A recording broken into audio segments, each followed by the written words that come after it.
Hi hello ನಮಸ್ಕಾರ. ನಾನು ನಿಮ್ಮ ಮಲ್ನಾಡ್ ಹುಡುಗಿ ಪೂಜಾ. ನಮ್ಮೂರು ಸಾಗರ. ಇವತ್ತು ನಾವು ಶಿರ್ಸಿ ಹೋಗೋಣ ಅಂತ ಹೇಳಿ ರೆಡಿಯಾಗಿದ್ವಿ. ನಮ್ಮ ಮನೆಯಿಂದ ಓನ್ಲಿ 70 ಕಿಲೋಮೀಟರ್ಸ್ ಅಷ್ಟೇ. ಇದು ನಾನು ಫಸ್ಟ್ ಟೈಮ್ ಹೋಗ್ತಾ ಇರೋದು. ಅದು ದೇವಸ್ಥಾನ ನೋಡೋದಕ್ಕೆ. ಒಂದ್ಸಲ ಜಾತ್ರೆ ಹೋಗಿದ್ದೆ, ಫುಲ್ ರಶ್ ಇತ್ತು ಅಂತೇಳಿ ಟೆಂಪಲ್ಲಿಗೆ ಹೋಗೋಕ್ಕಾಗಿರಲಿಲ್ಲ. ಹಾಗಾಗಿ ಸುಮಾರು ದಿವಸದಿಂದ ಅನ್ಕೊತಾ ಇದ್ದೆ ಹೋಗಬೇಕು ಅಂತ ಹೇಳಿ. ಅದು ಇವತ್ತು ಕಾಲ ಕೂಡಿ ಬಂದಿದೆ. ಹಾಗಾಗಿ ನಾವು ನಮ್ಮ ಫ್ಯಾಮಿಲಿಯವರೆಲ್ಲ ಸೇರಿ ದೇವಸ್ಥಾನಕ್ಕೆ ಹೊರಡೋಣ ಅಂತೇಳಿ ಹೊರಟ್ವಿ. ನಮಗೆ ಶಿರ್ಸಿ ಬಸ್ಸು ನಮ್ಮೂರಲ್ಲೇ ಬರುತ್ತೆ. ಹಾಗಾಗಿ ನಾವು ನಮ್ಮೂರಲ್ಲೇ ಬಸ್ ಹತ್ತೋಣ ಅಂಥೇಳಿ ಎಲ್ಲ ಹೊರಟ್ವಿ.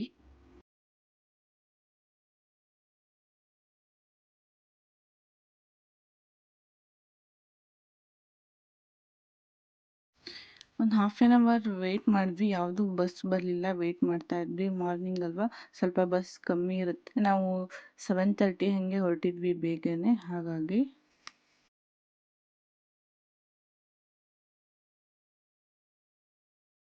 ನಾವು ಶಿರ್ಸಿಗೆ ರೀಚ್ ಆದ ತಕ್ಷಣ ಅಮ್ಮ ದೇವರಿಗೆ ಹಣ್ಣು ಕಾಯಿ ತಗೋತೀನಿ ಅಂತ ಹೇಳಿ ತಗೋತಾ ಇದ್ದಾರೆ. ಅದಾದಮೇಲೆ ನಾವು ದೇವಸ್ಥಾನದ ಒಳಗಡೆ ಹೋಗೋಣ. ಇದ್ರದ್ದೊಂದು ಚಿಕ್ಕ ಕತೆ ಹೇಳ್ತೀನಿ ನಿಮಗೆ. ಶಿರ್ಸಿ ಎಲ್ಲಿ ಬರುತ್ತೆ ಅಂತ ಹೇಳಿದರೆ, ಕರ್ನಾಟಕ ರಾಜ್ಯದ ಉತ್ತರ ಕನ್ನಡ ಜಿಲ್ಲೆಯಲ್ಲಿ ಬರುತ್ತೆ. ಭಾರತೀಯ ಪರಂಪರೆಯಲ್ಲಿ ಮಾರಿಕಾಂಬಾ ಅಥವಾ ಮಾರಿಯಮ್ಮ ಅನ್ನೋದೊಂದು ಗ್ರಾಮ ದೇವತೆ ಅಥವಾ ಕಾಡಿನ ದೇವತೆ ಅಂತ ಹೇಳಿ ಪೂಜಿಸ್ತಾರೆ. ಆದರೆ ಶಿರ್ಸಿಯಲ್ಲಿ ಮಾರಿಕಾಂಬಾ ಒಂದು ಶಕ್ತಿಪೀಠವಾಗಿ ಇಲ್ಲಿ ನೆಲೆಸಿರ್ತಾಳೆ ತಾಯಿ. ಇಲ್ಲಿನ ದೇವಸ್ಥಾನ ಕೊಂಕಣ ತೀರದ ಪ್ರಸಿದ್ಧ ಕಲೆಯಾದ ಕಾವಿ ಕಲೆಗೆ ಉದಾಹರಣೆ ಆಗಿದೆ. ತಾಯಿ ಮಾರಮ್ಮ ದೇವಿಯ ಚರಿತ್ರೆ ಹೀಗಿದೆ. ಕೆಳವರ್ಗದ ಹುಡುಗ ಒಬ್ಬರು ವೇದ ಕಲಿಯುವ ಆಸೆಯಿಂದ ಮಾರಮ್ಮ ದೇವಿಯ ತಂದೆಯ ಬಳಿ ನಾನು ಬ್ರಾಹ್ಮಣ ಎಂದು ಸುಳ್ಳು ಹೇಳ್ತಾರಂತೆ. ಶಿಷ್ಯ ಕೂಡ ಆಗ್ತಾರಂತೆ. ವೇದ ವಿದ್ಯೆ ಕಲಿಯುತ್ತಾರೆ.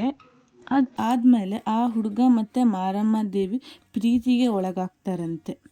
ಆ ತಂದೆ ಸಂತೋಷದಿಂದ ಮದುವೆ ಸಹ ಮಾಡ್ತಾರಂತೆ. ಇವರು ಬ್ರಾಹ್ಮಣ ಅಂತಲೇ ಮದುವೆ ಮಾಡಿ ಕೊಡ್ತಾರೆ. ಅಳಿಯ ಕೂಡ ಮಾಡ್ಕೋತಾರೆ. ಅದಾದಮೇಲೆ ಹುಟ್ಟು ಗುಣ ಸುಟ್ಟರೂ ಹೋಗಲ್ಲ ಅಂತಾರಲ್ವ, ಹಾಗೆ ಆ ಹುಡುಗಂಗೆ ಮಾಂಸಾಹಾರ ತಿನ್ನಬೇಕು ಅಂತ ಅನಿಸ್ತಿರುತ್ತೆ. ಕದ್ದು ಕದ್ದು ಸಹ ಹೋಗಿ ತಿನ್ಕೊಂಬರ್ತಾನೆ.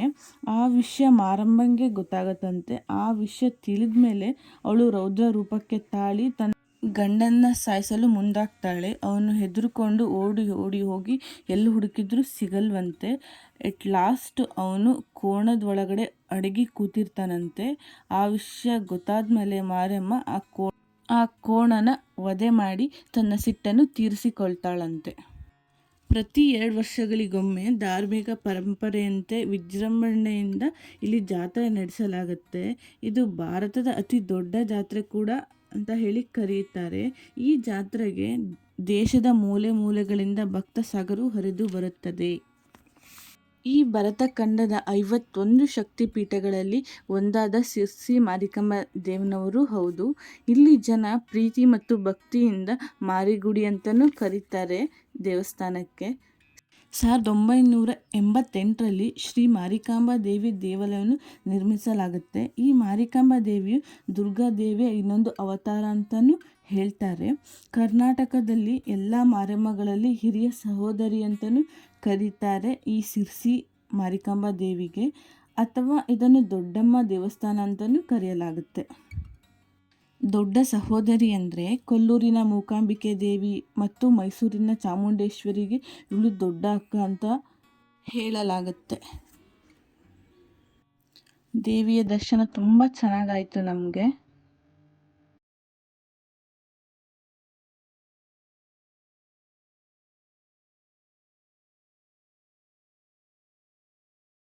ಮಾರಮ್ಮ ದೇವಿಗೆ ಸುಮಾರು ಬಂಗಾರ ಹಾಕ್ತಾರೆ. ಮತ್ತು ಇಡೀ ಭಾರತದಲ್ಲಿ ಜಾಸ್ತಿ ಬಂಗಾರನ ಹೊಂದಿರೋ ದೇವಸ್ಥಾನ ದೇವಿ ಅಂದರೆ ಅದು ಶಿರ್ಸಿ ಮಾರಿಕಾಂಬಾ ದೇವಿ ಅಂತಲೂ ಹೇಳಲಾಗುತ್ತೆ. ದೇವಸ್ಥಾನ ತುಂಬ ಚೆನ್ನಾಗಿತ್ತು. ನಾನು ಫಸ್ಟ್ ಟೈಮ್ ಹೋಗಿದ್ದರಿಂದ ನನಗೆ ತುಂಬ ಖುಷಿ ಅನಿಸ್ತು ದೇವಸ್ಥಾನಕ್ಕೆ ಹೋಗಿ. ದರ್ಶನವೂ ಕೂಡ ತುಂಬ ಚೆನ್ನಾಗಾಯಿತು. ನಾವು ಸುಮಾರು ಹೊತ್ತು ದೇವಸ್ಥಾನದಲ್ಲಿ ಟೈಮ್ ಸ್ಪೆಂಡ್ ಮಾಡಿದ್ವಿ. ನಾವು ಅರ್ಲಿ ಮಾರ್ನಿಂಗೇ ಹೋಗಿದ್ದರಿಂದ ನಮಗೆ ತುಂಬ ಟೈಮ್ ಸಿಕ್ತು. ನೀವು ಈ ಥರ ಕಾವಿ ಕಲೆಯನ್ನು ಎಲ್ಲೂ ನೋಡೋಕ್ಕೆ ಸಾಧ್ಯನೇ ಇಲ್ಲ. ಇಡೀ ಟೆಂಪಲ್ಲಿಗೆ ಬಿಡಿಸಿದ್ದಾರೆ. ತುಂಬ ಚೆನ್ನಾಗಿದೆ ನೋಡೋಕ್ಕೆ. ಮತ್ತು ರಿಪೀಟೆಡ್ ಡಿಸೈನ್ ಎಲ್ಲೂ ಇಲ್ಲ. ಎಲ್ಲ ಡಿಫ್ರೆಂಟ್ ಸ್ಟೈಲಲ್ಲೇ ಎಲ್ಲ ಕಡೆನೂ ಬಿಡಿಸಿದ್ದಾರೆ. ಅದನ್ನ ನೋಡೋಕ್ಕೆ ತುಂಬ ಖುಷಿ ಅನಿಸುತ್ತೆ. ತೀರ್ಥ ಪ್ರಸಾದ ತಗೊಂಡು ನಾವು ಒಂದು ಕಡೆನೇ ಕುತ್ಕೊಂಡಿದ್ವಿ.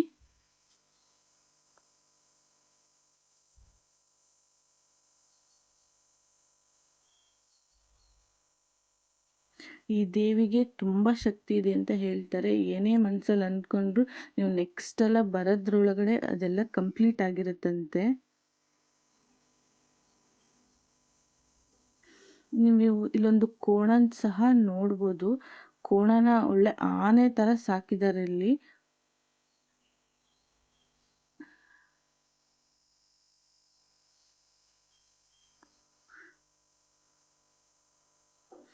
ಈ ದೇವಸ್ಥಾನದಲ್ಲಿ ತುಲಾಭಾರ ಸಹ ನಡೆಯುತ್ತೆ. ಅದಾದಮೇಲೆ ನಾವು ಪ್ರಸಾದಕ್ಕೆ ಹೋಗೋಣ ಅಂತ ಹೇಳಿ ಹೊರಟ್ವಿ.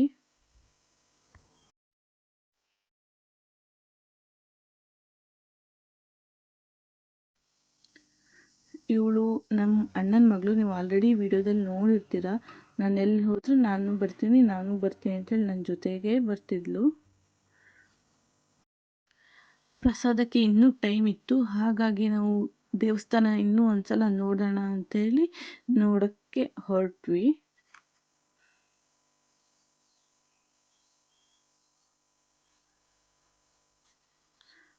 12 ಗಂಟೆ ಆದಮೇಲೆ ನಾವು ಪ್ರಸಾದದ ಕಡೆ ಹೊರಟ್ವಿ. ತುಂಬ ಚೆನ್ನಾಗಿತ್ತು ಪ್ರಸಾದನೂ ಸಹ. ಒಂದು ಸ್ವಲ್ಪ ಹೊತ್ತು ವೇಟ್ ಮಾಡಿದ್ವಿ. ಇನ್ನೂ ಓಪನ್ ಆಗಿರಲಿಲ್ಲ ಗೇಟು. ಹಾಗಾಗಿ ಅಲ್ಲೇ ಕುತ್ಕೊಂಡು ವೇಟ್ ಮಾಡ್ತಾ ಇದ್ವಿ. ದೇವ್ರ ಪ್ರಸಾದ ಅಂದ್ರೇ ಹಾಗಲ್ವಾ, ಅಲ್ಲಿ ಏನೇ ಕೊಟ್ಟರು ಅಷ್ಟು ಟೇಸ್ಟಿಯಾಗಿರುತ್ತೆ, ಅಷ್ಟು ಚೆನ್ನಾಗಿರುತ್ತೆ. ಅದಾದಮೇಲೆ ನಮ್ಮಮ್ಮ ಅರಿಶಿನ ಕುಂಕುಮ ಬೇಕು ಅಂತ ಹೇಳಿ ಅದನ್ನು ತಗೊಂಡ್ರು.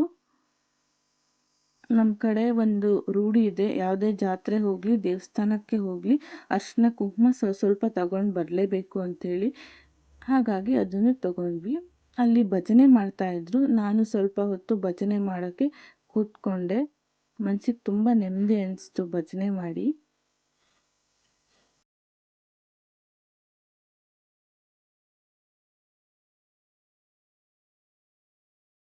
ಯಾರಾದರೂ ಸಿರ್ಸಿ ಕಡೆ ಬಂದರೆ ತಪ್ಪದೆ ದೇವಸ್ಥಾನಕ್ಕೆ ಬನ್ನಿ, ಮಾರಮ್ಮನ ದರ್ಶನ ಪಡ್ಕೊಳ್ಳಿ.